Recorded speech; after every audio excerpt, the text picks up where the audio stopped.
السلام علیکم متی اللہ جان، ایم جے ٹی وی۔ میرے لیے اعزاز کی بات ہے کہ آج پاکستان کے سینئر ترین سیاستدان اور دو قانون دان وکلا صاحبان میرے ساتھ موجود ہیں، جناب محترم راجہ ظفر الحق صاحب اور ان کے ساتھ سید ظفر علی شاہ صاحب۔ ان دونوں رہنماؤں کا تعلق ایک طویل عرصے تک مسلم لیگ نون سے رہا ہے اور یہ بطور وکیل سپریم کورٹ بار کے دونوں رکن بھی ہیں اور آج سپریم کورٹ بار کے الیکشن میں ووٹ ڈالنے بھی یہ خصوصی طور پہ آئے ہیں۔ تو سب سے پہلے راجہ ظفر الحق صاحب، بہت شکریہ آپ کے ٹائم کا۔ یہ بتائیں کہ آج سپریم کورٹ بار کے الیکشن میں ووٹ ڈالنے کے لیے آپ نے کس نظریے اور کس سوچ کا سہارا لیا ہے؟ ہمارا نظریہ اور سوچ جو ہے وہ پاکستان کے علاوہ اور کچھ بھی نہیں ہے۔ اسی کے لیے ہم نے پیمانہ بنا کر فیصلہ کیا ہے کہ کس کو ووٹ دینی ہے۔ تو اس وقت جو ایک بڑا ایشو ہے وکلا کے اندر وہ 26ویں آئینی ترمیم کا ہے۔ کچھ وکلا کا خیال ہے کہ اس سے عدلیہ کی آزادی سلب کر لی گئی ہے اور اس ترمیم کو ختم ہونا ہے، اور اس سوچ کی نمائندگی توفیق آصف کر رہے ہیں، جبکہ ہارون رشید صاحب جو ہیں وہ 26ویں آئینی ترمیم لانے والے وکلا گروپ کے رہنما ہیں۔ تو آپ نے 26ویں آئینی ترمیم کے سپورٹرز کو ووٹ دیا ہے یا اس کے مخالفین کو؟ یہ بیلٹ سیکرٹ ہوتی ہے۔ ویسے آپ کے خیال میں 26ویں آئینی ترمیم جو ہے کیا اس سے عدلیہ کی آزادی چھن گئی ہے؟ یہ کنٹروورشل سی بات ہے کہ آیا چھینی گئی ہے یا نہیں چھینی گئی، تو میرے خیال میں یہ پارلیمنٹ نے فیصلہ کرنا ہے۔ نہیں تو آپ کو لگتا ہے کہ جو جوڈیشل کمیشن بنایا گیا ہے اس آئینی ترمیم کے تحت، اس کمیشن نے سپریم کورٹ کو ایک تو تقسیم کر دیا ہے اور دوسرا اس کے اختیارات چھین لیے ہیں؟ یہ جو تقسیم ہے یہ پرانی ہے، بہت عرصے سے ہے، ابھی اس دفعہ پہلی دفعہ تو نہیں ہوئی۔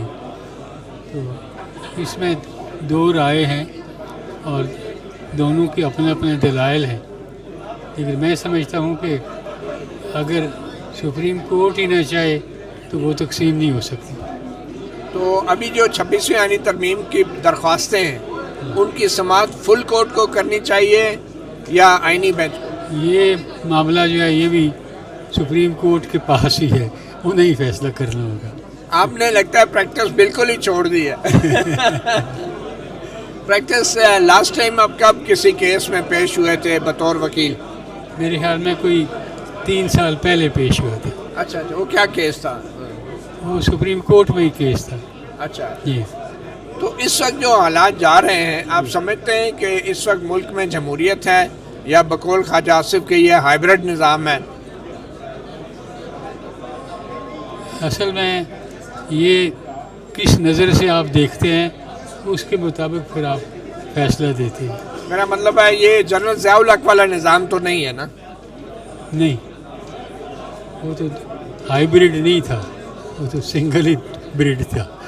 وہ تو ڈکٹیٹر تھا۔ مطلب یہ ہے کہ وہ الیکٹڈ نہیں تھے۔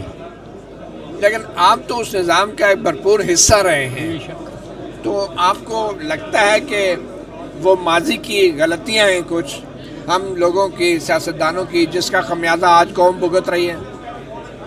یہ تو شروع سے ہی ایسے ہی چل رہا ہے، اب تو نہیں ہوا نا۔ لیکن ویسے آپ کو افسوس ہوتا ہے کہ آپ ضیاء الحق کے ساتھ رہے ہیں، اس کے حکومت میں رہے؟ نہیں، اس کا مجھے کوئی افسوس نہیں ہے۔ جس نظریے کے ساتھ میں تھا وہ اسلام کے بارے میں تھا، پاکستان کے بارے میں تھا، اس نظریے کو میں نے پروان چڑھانے کی کوشش کی اور کئی بار ان سے اختلاف بھی ہوا، شدید اختلاف کیا۔ تو اسلام آ گیا پھر؟ اسلام تو ہر ایک آدمی کا اپنا فیصلہ ہوتا ہے، اللہ رسول کو مانتا ہے یا نہیں مانتا۔ تو ضیاء الحق کا دور اچھا تھا یا موجودہ دور اچھا ہے؟ ان دونوں کا مقابلہ بہت مشکل ہے۔ ضیاء الحق تو حافظ قرآن بھی نہیں تھا۔ یہ ضیاء الحق حافظ قرآن نہیں تھا، لیکن تھا تو وہ اسلام کا لور تھا۔ تو جو موجودہ سسٹم ہے اس سسٹم کے اندر آپ سمجھتے ہیں آپ کا یا کوئی رول ہو سکتا ہے؟ نہیں، میرا اب کوئی رول نہیں سیاست میں. اور آپ کو کوئی افسوس بھی نہیں ہے اپنے ماضی کے رول کے اوپر؟ میں نے اپنی زندگی ایک اسٹریٹ فارورڈ طریقے سے گزاری ہے. جیسے ضیاء الحق نے گزاری؟ نہیں، وہ مجھے ملنے کی بڑی خواہش کی تھی پرویز مشرف نے، اور آخر میں اس نے یہ کہا کہ کئی دفعہ راجہ صاحب بہت زیادہ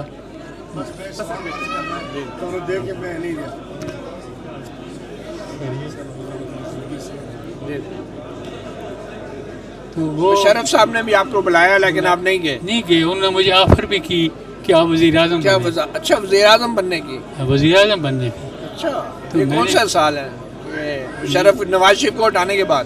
ہے جی. نواز شریف کو ہٹانے کے بعد جی ہاں. تو آپ مشرف کے مخالفین میں سے تھے؟ میں روز اس کے خلاف بیان دیتا تھا، اچھا. اور اس نے کہا کہ مجھے کئی دفعہ ساتھیوں نے کہا کہ راجہ صاحب نے ہی has cross the red line, ان کے خلاف ایکشن لیں. تو مشرف صاحب کہتے ہوں کہ راجہ صاحب آپ بھی یوٹیوب بروٹس؟ نہیں، میں نے کہا کہ آپ لے لیں ایکشن اگر میرا کوئی اچھا ایسا اسٹیپ ہے تو اس نے کہا. میں نے ان اپنے دوستوں کو سمجھایا کہ نہ وہ جھوٹ بولتا ہے نہ وہ کرپٹ ہے، تو میں کس بات پر ایکشن دوں؟ تو یہ کوئی سیٹسفیکشن نہیں ہے. تو سر میں شاہ صاحب کی طرف جانے سے پہلے آپ سے آخری سوال کروں گا. آپ کے نزدیک فوجی آمروں کا دور بہتر ہے یا جمہوریت کا دور بہتر ہوتا ہے؟ جمہوریت کا دور باہر صورت بہتر ہوتا ہے. اچھا جی وہ کیوں پھر؟ آپ نے کیا سوچ کے ضیاء الحق کا ساتھ دیا تھا؟ وہ صرف اسلام کی خاطر. اچھا. جی ہاں. افغانستان میں جہاد کی خاطر؟ وہ تو پاکستان کو کے اوپر خود اپنا. تو آپ نہیں سمجھتے ضیاء الحق نے آپ کو بھی دھوکہ دیا اس نہیں، قوم کی طرح؟ نہیں، اسلام تو آیا نہیں ہے، نہیں، الٹا جو ہے افغانستان میں جہادی بھیجے، منشیات آئی، کلاشنکوف آئی، یہ تو اور وہ ایک جھوٹا نعرہ تھا اسلام کا جس پہ آپ دھوکے میں آ گئے. نہیں، مجھے کوئی دھوکہ نہیں ملا. اچھا تو اسلام آ گیا پھر پاکستان؟ نہیں، لیکن آپ دیکھیں نا کہ اس کا رزلٹ کیا ہوا.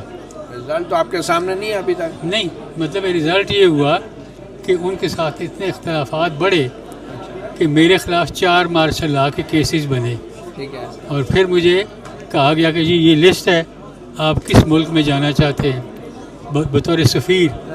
میں نے کہا کہ اگر آپ چاہتے ہیں کہ میں یہاں رہوں ہی نہ تو مجھے بتائیں لسٹ کیا ہے. ٹھیک ہے. تو اس میں نے دیکھا کہ آسٹریلیا ہے تو کینیڈا ہے تو فلانا ہے، تو اس میں مصر بھی تھا.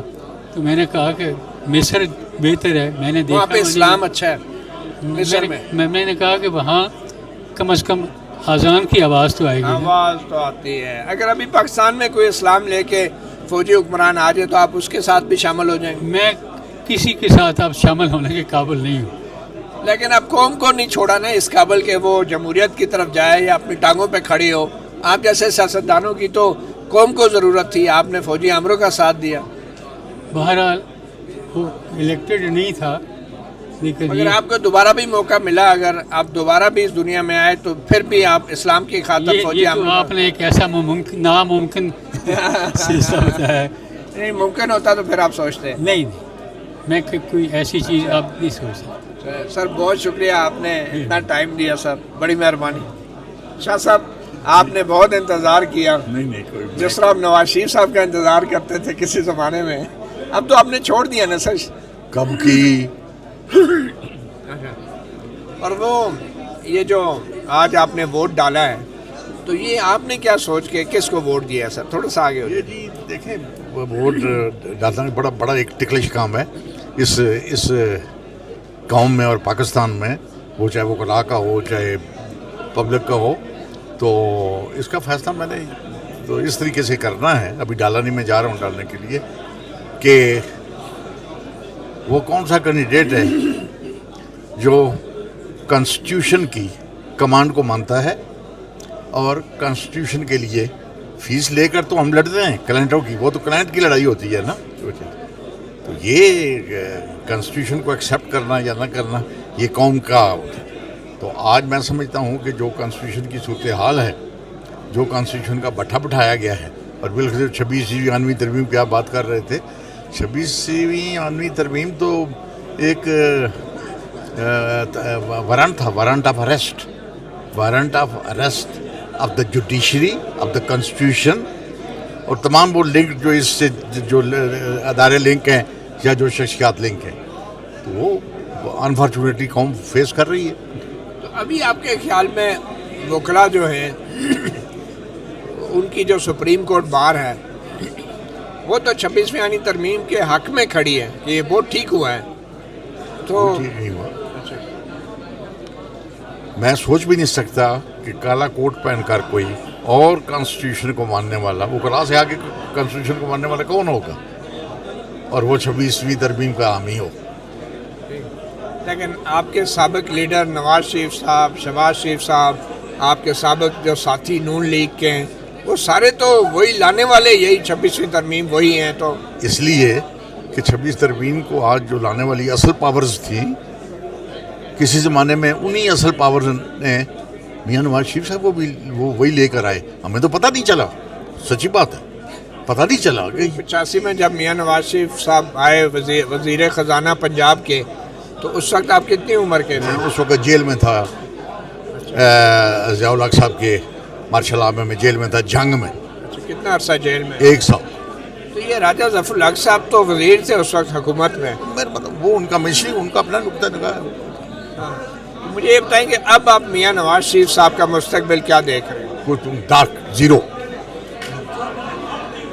آپ نے اسی لیے انہیں چھوڑ دیا؟ اس لیے نہیں, اس لیے چھوڑا کہ اصل چہرہ ان کا بے نقاب ہو گیا. مطلب کیا بے نقاب ہوا؟ آپ نے تو جب چھوڑا اس وقت تک تو انہوں نے کچھ بھی نہیں کہا. نہ اس وقت بہت کچھ ہوتا, کیا ہوا تھا؟ بہت کچھ ہوتا. یہ تو وہ تو ہر دور میں, ہر انداز میں وہ جو اینٹی ڈیموکریٹک فورسز ہیں وہ ان کے ساتھ ہی رہے ہیں. اس وقت ملک میں جمہوریت ہے یا نہیں؟ Zero, nothing. جمہوریت نہ آپ کو پوچھیں جمہوریت ہے. میں سمجھتا ہوں کہ جمہوریت کا تو قتل عام ہو چکا ہے, جمہوریت کوئی نہیں ہے. اب چونکہ جمہوریت کی اس وقت اتنی غیر حاضری ہے, کسی زمانے میں پہلے بھی رہی ہیں جمہوریت میں, لیکن اس دفعہ جو ہے اتنی خوفناک غیر حاضری ہے جو اس کی جمہوریت کی, آپ تصور بھی نہیں کر سکتے. تو جنرل مشرف نے جب فوجی بغاوت کی تھی تو آپ درخواست لے کے سپریم کورٹ آگے تھے. وہ بڑا مشہور زمانہ ظفر علی شاہ کیس ہے جس میں سپریم کورٹ میں جنرل مشرف کو آئین میں ترمیم کرنے کی بھی اجازت دے دی. تو ابھی آپ جو ہیں آپ سمجھتے ہیں کہ یہ جنرل مشرف جیسی صورتحال ہے یا اس سے بہتر ہے؟ ورس دین دیٹ. اتنی فسطیت اور اتنا اندھیرا اور اتنا ظلم و تشدد اور اتنا لالسنس, تو مطلب اللہ جان صاحب آپ بھی ماشاء اللہ بہت سینئر صحافی ہیں, تصور بھی نہیں کر سکتا. تو اتنا عرصہ آپ نے نون لیگ کا ساتھ دیا, نواز شریف کا ساتھ دیا, تو اس اتنا عرصہ آپ کیسے ایک ایسے شخص کے ساتھ چلے جو اب آپ کہہ رہے ہیں کہ میں اب اللہ کو حاضر ناظر جان کے کہتا ہوں کہ میں یہ سوچ بھی نہیں سکتا تھا کہ میں جس کے ساتھ کھڑا ہوں یا آیا ہوں وہ کرپٹ بھی ہو سکتا ہے. مطلب کیا ثبوت ہے کوئی آپ کے پاس؟ اتنا کیس چلے پاناما کے, کچھ نہیں نکلا. وہ ثبوت کہاں دیے جاتے ہیں یا کہاں نہیں دیے جاتے, وہ قومیں اپنے دماغ میں اپنے دل میں رکھتی ہیں اور وہ چیزیں نظر آتی رہتی ہیں, اور آپ جیسے صحافی جو ہے بتاتے رہتے ہیں. تو اب ہم کس طرف جا رہے ہیں بطور قوم, بطور سیاسی نظام؟ بطور قوم ہم جا رہے ہیں بہت بڑے ایسے گڑھے میں جہاں کے اندھیرا ہی اندھیرا ہے, اور کوئی واپسی اس گڑھے سے باہر آنے کی کوئی واپسی نظر نہیں آتی. عمران خان کو باہر نکالنے کے لیے آپ کی پی ٹی آئی کیا کر رہی ہے؟ آپ کیا سیاسی جماعت ہے وہ, میں بھی رکن اچار آنے کا اس کا وہ کر رہے ہیں, اپنے ہاتھ پیر مار رہے ہیں. یہ تو بڑی جدوجہد ہوتی ہے نا, فسطائیت کو اور ڈکٹیٹرشپ کو نکالنا اور خدا حافظ کرنا بہت بڑی جدوجہد چاہیے اس کے. آج سپریم کورٹ بار کے الیکشن میں آپ کے خیال میں یہ ایک ریفرینڈم ہوگا 26ویں یعنی ترمیم کے حوالے سے؟ نہیں کہا جا سکتا, چونکہ بڑی ڈویژن ہے, بہت بڑی ڈویژن ہے, بڑی مداخلت ہے گورنمنٹ کی ہر جگہ. گورنمنٹ کسی عام سفید پوش آدمی کو سڑک پر چلتا نہیں دیکھ سکتے, ایسے آدمی کو جو ان کا حامی نہ ہو یا ان کی حمایت نہ کرتا ہو. تو یہاں پر کوئی ڈویژن ہے، اس لیے جب جہاں اتنی شارپ ڈویژن ہو کچھ کہہ نہیں سکتا. یہ جو سپریم کورٹ بار نے معاہدہ کیا ہے پلاٹوں کے حوالے سے اپنی ہاؤسنگ پروجیکٹ کا DHA کے ساتھ، آپ اس کو کیسے دیکھتے ہیں؟ کیا وہ بھی ایک فیکٹر ہوگا ان الیکشن میں؟ میں نہیں سمجھتا کہ وہ فیکٹر ہوگا. وہ تو ایک رائٹ ہے وکلاء کا، جس طرح باقی لوگوں کا رائٹ ہے اپنے اپنی بطور کمیونٹی کے بھی اور ادروائز بطور سٹیزن کے آپ نے بھی اس میں انویسٹ کیے ہیں بھی. بس اپنا پلاٹ لیے، بس جو میرا رائٹ ہے بطور ممبر آف دی. بطور ممبر کو کتنے پیسے دینے پڑتے ہیں ممبر کو؟ انہوں نے مجھے اب یاد نہیں ایگزیکٹ ہے، پتہ نہیں اس 70 لاکھ یا کتنا لیا ہے، آئی ڈونٹ ریمبر. مگر اب DHA کے آنے کے بعد اس پلاٹ کی قیمت کتنی ہو گئی ہوگی؟ یہ تو مارکیٹ کی بات ہے، میں نے کبھی چیک نہیں کیا، نہ بیچنا چاہتا ہوں کیونکہ میں نے تو مکان بنانا ہے وہاں. بہت شکریہ سید ظفر علی شاہ. آپ نے سنا، ابھی کچھ دیر بعد ہی نتائج آنا شروع ہو جائیں گے اور پھر یہ معلوم ہوگا کہ پاکستان کی سپریم کورٹ بار جس نے جنرل مشرف جیسے فوجی آمر کو بھاگنے پر مجبور کیا تھا، اب اس کی اپنی سمت کیا ہے. مطیع اللہ جان MJ TV سے اتنا ہی، اجازت دیجیے، اللہ حافظ.